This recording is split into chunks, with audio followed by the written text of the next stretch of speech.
기다리다 지칠 때, 기다리다 지칠 때라는 제목으로 하나님 말씀을 듣도록 하겠습니다. 제가 파주에 있는 헌병대에 자대 배치를 받았을 때, 그리고 예전에 사역했던 교회에 부임했을 때, 군 선임병과 또 선임 목사님께서 똑같은 지시를 했는데요. 그것이 무엇이었냐면은 모두 저보고 눈을 한번 감아보라고 했습니다. 그래서 저는 눈을 감았습니다. 그랬더니 군 선임병도 선임 목사님도 저에게 똑같은 질문을 던졌습니다. 뭐가 보이냐고. 실제로 눈을 감아보니까 아무것도 보이지 않았습니다. 그래서 아무것도 보이지 않는다고 이야기했습니다. 그때 군 선임병도 선임 목사님도 저에게 똑같은 말을 했는데요. 혹시 어떤 말을 했을 것 같습니까?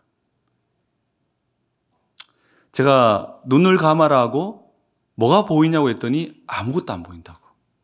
그랬더니 두 분 다 똑같은 이야기를 했습니다. 그게 네 미래라고. 그것이 네 미래라고. 이것이 나의 미래라는 겁니다. 물론 선임 목사님은 장난으로 한 말이지만 군대에서는 장난이 아니었습니다. 2년 2개월의 군 생활이 너무 길어서 그 시간들이 너무 길다 보니까 앞이 보이지 않을 거라는 이야기입니다. 그러니까 눈을 감아봐라고 아무것도 안 보인다. 그게 네 미래라고. 그랬던 말했던 기억이 납니다. 근데 그때 진짜 그 말이 마음에 와닿았습니다. 남은 2년의 이 군생활, 이제 시작하는 이때에 이것이 너무 길게 느껴져서 진짜 앞이 보이지 않았습니다. 눈을 뜬 후에 너무 막막한 현실이 나를 사로잡고 있었다는 것이죠. 우리 인생에도 너무 오랜 시간 동안 진행된 어려움 때문에 앞이 보이지 않고 막막함을 느낄 때가 있습니다. 앞이 보이지 않아서 갈피를 잡지 못할 때가 있다는 것이죠. 도대체 이 고난은 언제 끝나는 거야? 언제까지 어려움이 지속되는 거야? 라는 숨막힘이 우리 인생에 있다는 겁니다.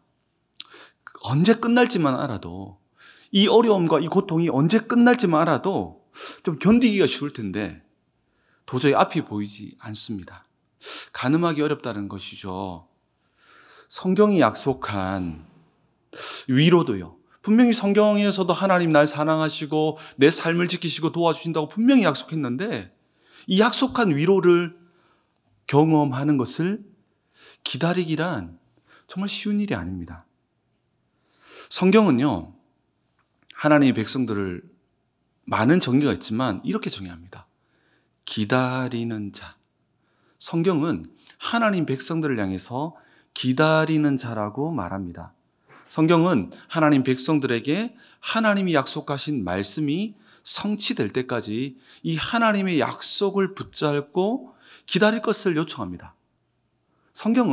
믿음은 어떤 상황이 오더라도, 아무리 많은 시간이 걸리더라도 말씀을 붙들고 기다리는 것이다라고 정의합니다.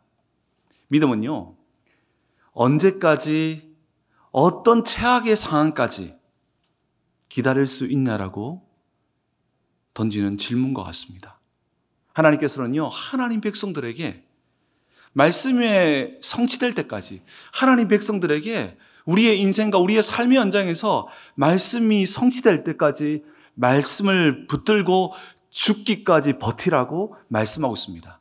이때 비로소 살아날 수 있다고 말씀하고 있다는 것이죠. 이때 하나님의 말씀의 성취를 경험하게 된다는 것이죠. 이를 믿음으로 정의합니다. 오늘 말씀을 통해서 하나님 말씀을 붙들고 끝까지 기다리는 믿음을 회복하게 되기를 주의 이름으로 축복합니다. 오늘 본문은 요셉과 마리아가 정결 예식을 위해서 예루살렘 성전에 올라오죠. 예수님께서는 8일 만에 할례를 받으시고 이제 40일이 지났기 때문에 정결 의식을 행하러 예루살렘 성전으로 올라온 것입니다. 성결 예물은요, 성결 예실 예물은 주로 어린 양을 드리지만 가난한 가정들을 위해서는 비둘기 2마리를 대신해서 드릴 수 있었는데요. 이때 마리아는 매우 가난했습니다. 예수님의 가정은 매우 가난했다는 것이죠. 그러니까 어린 양이 아니라 비둘기 2마리를 가지고 제물을 바치며 첫 아들인 아기 예수님을 하나님께 봉헌하는, 하나님께 드리는 예배를 드리기 위해서 오늘 성전으로 오는 겁니다. 이때 성령의 인도하심으로 성전에 들어가서 메시아를 만나게 되는 사람이 있는데요. 바로 시므온입니다. 시므온이라는 것이죠. 시므온은요, 고령의 남성이었는데요. 의롭고 경건하여 이스라엘의 위로를 기다린 자라고 성경은 말합니다. 자, 오늘 본문 25절 같이 한번 읽어볼까요? 우리 25절 같이 말씀을 함께 읽겠습니다. 시작. 예루살렘에 시므온이라는 사람이 있어요. 이 사람은 의롭고 경건하여 이스라엘의 위로를 기다리는 자라, 성령이 그 위에 계시더라. 아멘. 여러분, 시므온을 향해서 이스라엘의 위로를 기다리는 자, 이스라엘의 위로를 기다리는 자였다고 말합니다. 하나님께서는요, 이 시므온이라고 하는 사람을 특별하게 생각하셨고, 시므온에게 특별하기 때문에 아주 특별한 축복을 주시는데요. 그것이 뭐냐면 성령이 시므온 위에 함께 하셨다는 겁니다. 구약에서는요, 아주 특별하게 왕과 제사장과 선지자, 또 사사와 같이 아주 특별한 사람, 아주 하나님과 친밀한 사람, 아주 하나님의 일을 하는 사람을 향해서만 성령이 함께 했습니다. 그런데요, 이 성령이 함께함이 시몬에게 있었는데, 시몬을 자세히 보았더니 이스라엘의 위로를 구하며 기다렸다. 그런데 이 이스라엘의 위로를 구하는 이 시몬을 하나님께서 아주 특별하게 생각하셨고 아주 특별한 것을 주셨습니다. 그렇다면 시므온이 정말 죽기 직전까지 구했던, 또 기다렸던 이스라엘의 위로는 무엇을 말하는 것일까요? 여러분, 이스라엘의 위로라는 것은요, 이사야가 예언한 메시아가 오셔서 이스라엘을 회복함으로써 위로하는 약속을 말하는 겁니다. 메시아가 오셔서 이스라엘을 회복하시겠다고 하는 이 약속입니다. 이것이 바로 이스라엘의 위로입니다. 말라기 선지자를 마지막으로 공식적으로 여러분 아시다시피 선지자를 통해서 어떤 예언의 말씀도 400년 동안이나 허락하지 않습니다. 하나님께서 침묵하셨다는 것이죠. 그런데 문제는 그 기간이 얼마나 될지, 지금 400년가량 지났는데 앞으로 1000년이 될지 그 이유가 될지는 아무도 모른다는 겁니다. 왜? 하나님께서 말씀하지 않으셨다는 겁니다. 앞이 보이지 않는 막막하고 그 숨막히는 시간이 신앙적으로 계속되었다는 것이죠. 이때 수많은 사람들이요, 처음에는 잘 기다립니다. 소망합니다. 기도합니다. 그런데 이 언약이 이루어지지 않는 것을 보고 1명씩, 2명씩 포기하기 시작합니다.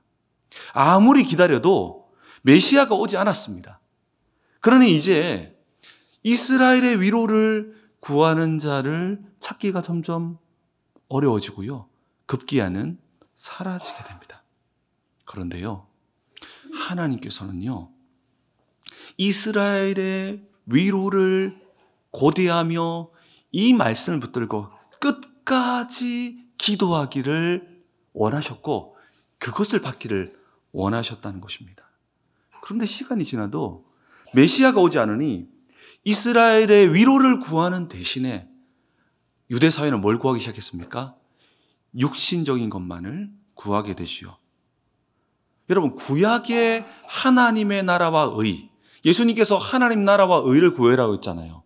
구약의 하나님 나라와 의가 뭐냐면 이스라엘의 위로입니다.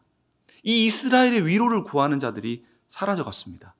대신에 유대인들은 기복적이고 일상적인 것만을 구하는 자들이 되었습니다. 점점 유대교는 육신적인 종교로 전락해갔다는 것이죠. 이런 오랜 침묵에도 이스라엘의 위로, 이 하나님의 나라를 구하며 기다린 자가 있었습니다. 그 사람이 바로 고령의 시므온이었습니다.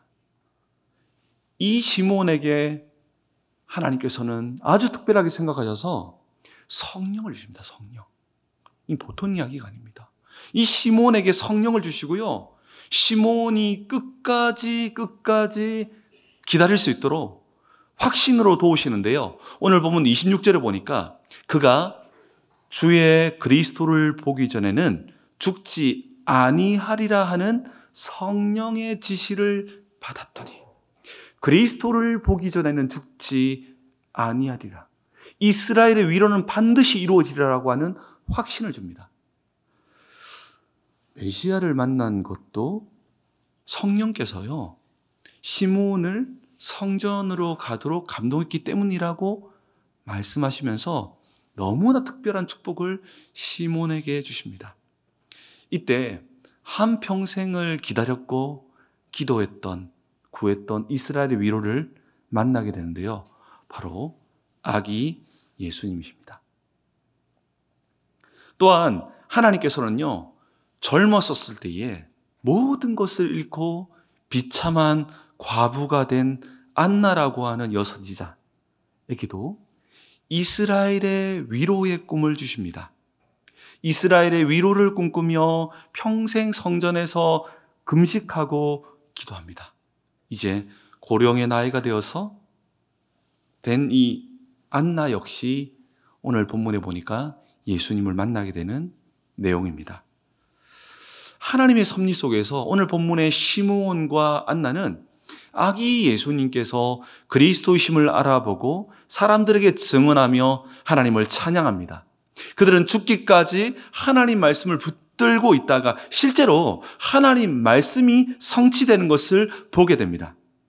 하나님의 말씀이 성취되는 것을 경험하게 되었다는 것이죠. 구약의 유대인들이 그토록 소망하며 기다렸던 메시아를 눈으로 보고 실제로 예배하게 된 것입니다. 왜 하나님께서는 수많은 유대인들이 있었음에도 불구하고 아무 힘없는 고령의 시므온과 안나에게 은혜를 주셨을까요? 시므온과 안나에게 메시아를 눈으로 보고 그 소리를 듣고 예배한 것은 영광 중에 영광스러운 일이었습니다.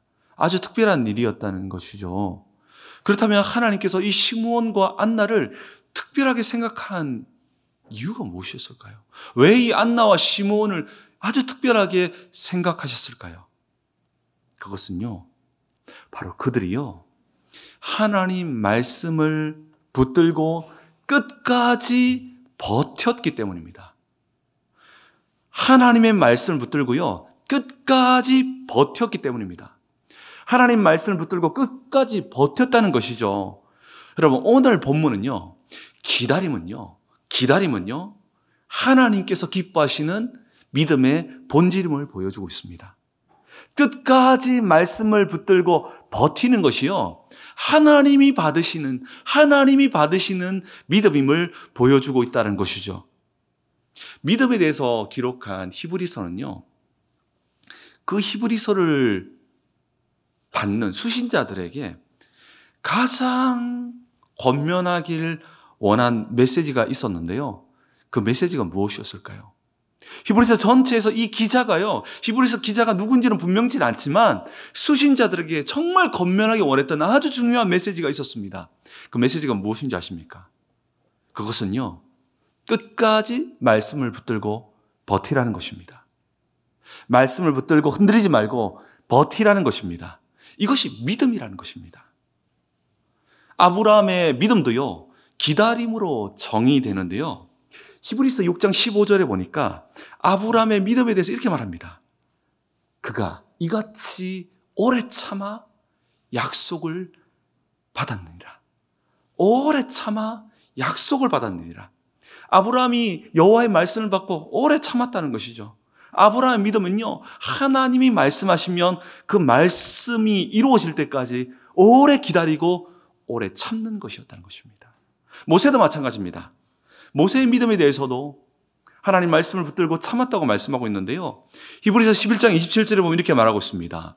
믿음으로 애굽을 떠나 왕의 노함을 무서워하지 아니하고 곧 보이지 아니하는 자를 보는 것 같이 하여 어떻게 했다? 참았으며 기다렸으며. 모세 역시 기다리고 참았다는 것입니다. 히브리서 기자는 아주 중요한 내용을 하나 밝히고 있는데, 그것은요, 믿음은 버티는 거라는 겁니다. 믿음은요, 말씀을 붙들고 언제까지 버티냐? 죽기까지 기다리라는 것입니다. 그렇게 히브리서 기자는 결국 수신자들에게 중요한 권면을 하는데요. 이 모든 말씀의 핵심적인 말씀, 그 말씀이 바로 히브리서 10장 39절인데요. 이 말씀은 우리 한번 같이 한번 읽어봅시다. 읽겠습니다. 시작.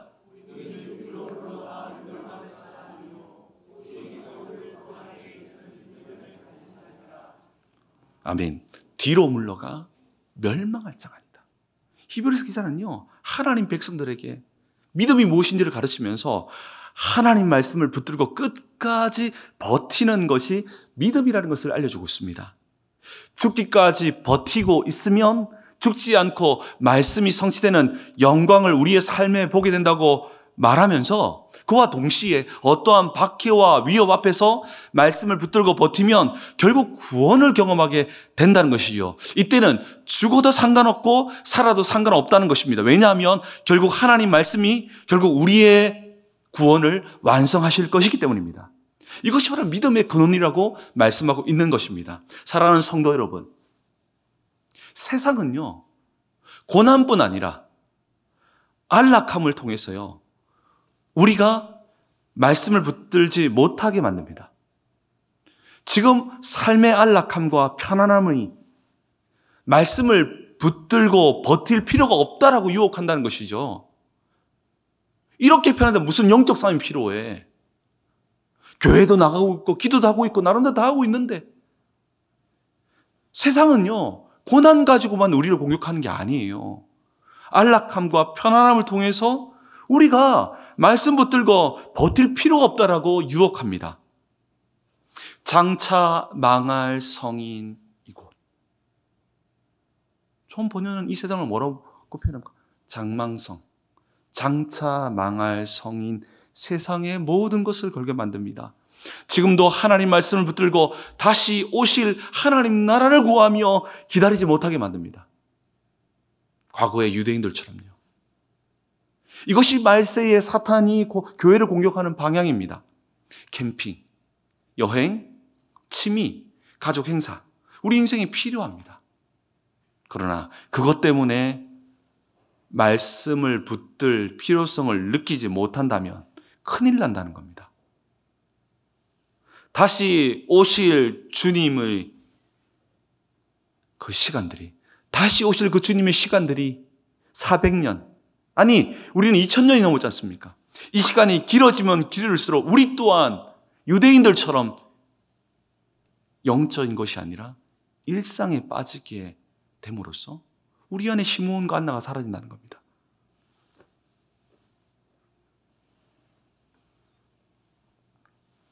그런데 문제는 우리도 다시 오실 주님 나라를 고대하고 그 나라를 구하는 모습 속에서 우리 또한 지쳐갈 수 있다는 것입니다. 그러면서 일상에 빠져버립니다. 때론 말씀 붙들고 모두가 살아가지 않으니까 모두를 보면서 안식을 얻곤 합니다. 이러한 때에 하나님께서는 시므온과 안나를 찾으실 것입니다. 세상에 빠져서 편안함에 빠져서 살아가는 자들이 아닙니다. 시므온과 안나처럼 죽기까지 하나님 나라를 구하며 기도하는 자를 찾고 있다는 것입니다.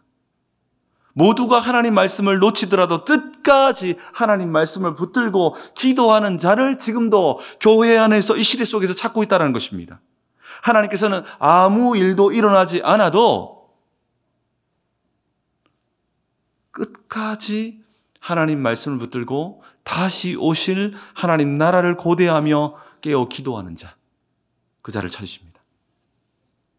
니스동 교회에서 시므온과 안나는 누구입니까? 오늘 예배하는 우리 모두가 시므온과 안나처럼 끝까지 하나님 말씀을 붙들고 하나님 나라를 구하는 자 되기를 주의 이름으로 축복합니다.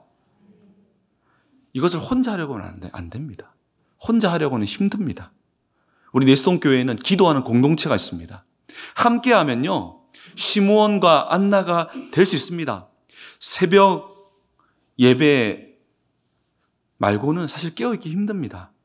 새벽 예배에 나오시면 됩니다. 아니, 그것이 어렵다면 온라인 예배를 통해서 새벽 예배를 하면서 그냥 하면 안 돼요. 간절히 1시간 동안 기도하셔야 됩니다. 그것도 너무 힘들면 금요 부흥 집회부터 시작하십시오.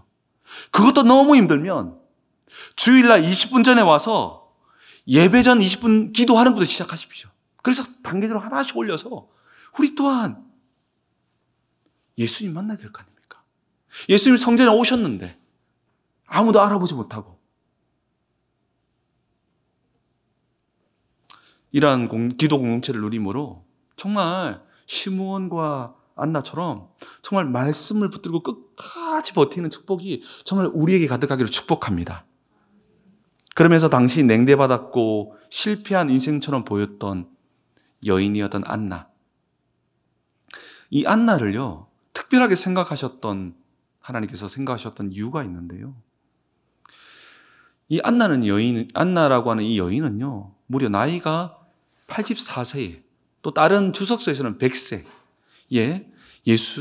메시아를 만났다라고 이야기하는데요. 고대 유대 사회에서는 10대 후반에 결혼했다고 합니다. 7년 결혼 생활하다가 과부가 됩니다. 20대 중반에 과부가 되었다는 것인데요. 이 여인은요, 무려 60년 동안 굉장히 고통스럽고 힘든 시간을 보냅니다. 그런데요, 이렇게 힘든 삶을 살았던 안나에게 메시아를 만나게 하는 은혜를 주시는데요. 안나 역시 가장 중요한 것은 이스라엘의 위로를, 이 언약을 붙들고 기도합니다. 누가복음 2장 38절에 예루살렘의 이 속량이요, 제가 서두에 설명했던 이사야가 예언했던 바로 메시아의 오심을 고대하는 이스라엘의 위로를 말합니다. 누가복음 2장 38절에 보니까 마침 이때 나와서 하나님께 감사하고 예루살렘의 속량을 바라는 모든 사람에게 그에 대하여 말하니라. 이 안나가요, 예루살렘 속량을 기다렸다라는 것이죠. 메시아가 오셔서 이스라엘을 회복하고 위로한다고 하는 400년이 지나서 다 지쳐서 언제 올지도 몰라서 다 지쳐 있는 그녀는 죽기까지 금식하고 기도함으로써 이걸 기다렸다는 것이죠. 이 언약을 붙들고 죽기까지 기도하다가 결국 죽기 직전에 예루살렘 속량을 이루시는 분을 만납니다. 그런데요, 메시아를 만났던 이 안나의 인생을 기록했던 이 기록의 장면에 좀 주목해 볼 필요가 있는데요. 누가복음 2장 37절의 말씀은 우리 같이 한번 읽었으면 좋겠습니다. 우리 같이 읽겠습니다. 시작. 성전 주야로 금식하며 기도함으로써 이 사람이 성전을 떠나지 아니하고 주야로 금식하며 기도함으로 섬기더니. 여러분, 이 말씀은요, 60년간 종교적 열심을 냈더니 이 영광을 경험했다, 이렇게 보면 안 됩니다. 여러분, 단순하게 60년간의 이런 금식하고 기도하는 이 종교적 열심에 대한 보상으로 만나게 한 게 아닙니다. 보상의 개념이 아닙니다. 성전 중심으로 안나가 살았다 함은 정말 말씀 붙들고 기도하면서 그냥 그 종교적인 그런 모양을 넘어서 하나님과 동행하는 삶을 살았다는 것입니다. 여러분, 종교적 열심과 하나님과 동행은 비슷한 말 같지만 완전히 다릅니다. 왜냐하면 바리새인들은요, 평생 동안 기도하고 성전에서 금식하며 성전에서 지냈기 때문입니다. 이들은요, 하나님과의 동행이 아닌 종교적 보상을 누린 종교적 열심에 불과했다는 것이죠. 안나는 이 종교적 열심이 아니었습니다. 우리는요, 신앙을 행동하는 보상으로 생각해서는 안 됩니다. 신앙은요, 보상이 아닌 하나님 앞에서 기도하고 말씀 붙들고 기도하는 그 자체, 우리의 목적은요, 하나님 그 자체라는 겁니다. 오늘 보면은 안나를 하나님께서 특별한 여인으로 축복하신 이유를 안나의 인생에서도 발견할 수 있는데요. 여러분, 안나는요, 20대부터요, 시작된 가부의 인생이 60년 동안 지속되는데요. 그 말은요, 고통 그 자체였습니다. 굳이 그 시대의 가부의 고통을 설명하지 않겠습니다. 우리가 생각하는 상상을 초월하는 경제적 고통과 사회적 고통과 여러 고통 속에서 60년을 살았습니다.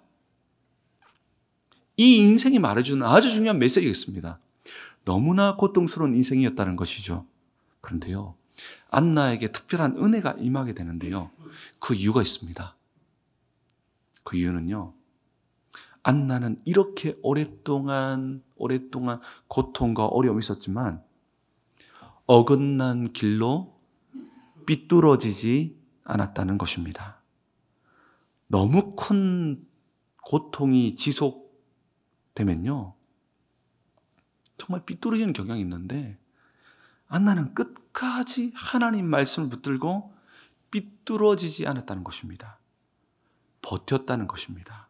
이것은 굉장히 중요한 것입니다. 여러분, 사람은요, 고통이 길어지면요, 삐뚤어지려고 하는 경향이 있습니다. 여러분, 이스라엘 백성들이요, 광야에서 처음부터 삐뚤어졌습니까? 이 고통이 지속되니까 삐뚤어지는 거예요. 아이들도요, 청소년기에 여러 가지 가정의 어려움과 여러 가지 고통이 길어지면요, 삐뚤어집니다. 어른이 돼서도 마찬가지입니다. 이 고통이 지속되면요, 어긋나고 삐뚤어지고 싶은 이 본성들이 발동한다는 겁니다. 고통뿐 아니라 성공이 지속돼도 마찬가지입니다. 성공이 지속돼도 삐뚤어집니다. 인간의 연약함은요, 고통이 지속돼도 성공이 지속돼도 삐뚤어지려고 하는 경향이 있습니다. 그런데 안나는요, 20대 중반에서 가부가 되어서 60년간의 고통이 와서도 이 여인은 삐뚤어지지 않습니다. 하나님과 동행하며 하나님 나라를 위해서, 하나님을 위해서 하나님 나라를 구하는 인생을 살아갑니다. 이것이요, 기적 중의 기적입니다. 여러분, 병자가 일어난 것만 기적이 아닙니다. 어떻게 사람이 20대 중반에 그 고통을 당하고도 정말 60년 동안이나 삐뚤어지지 아니하고 여호와를 섬겼다? 이건 기적인데, 기적. 이 여인은 60년간 하나님과 동행하며 하나님을 위한 삶을 사는 것이 유일한 피난처요, 안식처요, 행복이었다는 것입니다. 이것은 종교성으로 되는 것이 아닙니다. 이건 종교 열심으로 되는 게 아니라니까요. 믿음으로만 가능한 것입니다. 그렇게 해요. 믿음은요, 위치와 속도를 지키는 것입니다. 삐뚤어지지 않는 것입니다.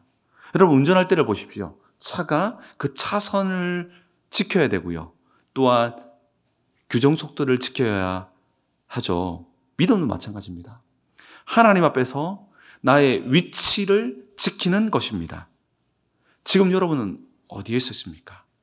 믿음은요, 하나님 앞에 서야 할 위치를 지키는 것입니다.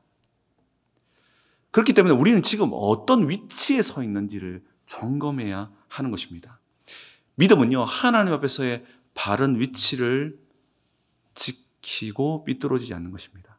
신앙은요, 우리는 하나님이 원하시는 위치에 서 있냐라고 하는 질문에 답하는 겁니다. 제가 무엇입니까? 위치에서 벗어나는 것입니다. 삐뚤어지는 것입니다. 어긋난 자리로 가는 것입니다. 여러분, 아담이 범죄했을 때에 하나님께서 아담에게 가장 먼저 하신 말씀이 무엇인지 아십니까? 아담이 범죄했을 때 하나님께서 아담에게 가장 먼저 하신 말씀, 아담아, 네가 어디 있느냐? 아담아, 네가 어디 있느냐? 위치에 대한 질문을 던진 것입니다. 지금 어느 위치에 서 있느냐? 아담아, 너의 위치는 피조물이며 하나님의 자녀인데 지금 어느 위치에 있느냐? 아담아, 내가 어디 있느냐? 결국 아담이 서야 하는 위치에서 벗어납니다. 이것이 멸망의 근원이 되죠. 결국 믿음은요, 위치를 지키는 것입니다. 그리고 믿음은 속도를 지키는 겁니다. 대부분의 사람들은 하나님의 속도보다 빨리 가다가 멸망하는 경우가 참 많습니다. 사울왕도 마찬가지입니다. 사울왕도 어떻게 합니까? 하나님의 속도를 지키지 않고 속도를 내다가 멸망하죠.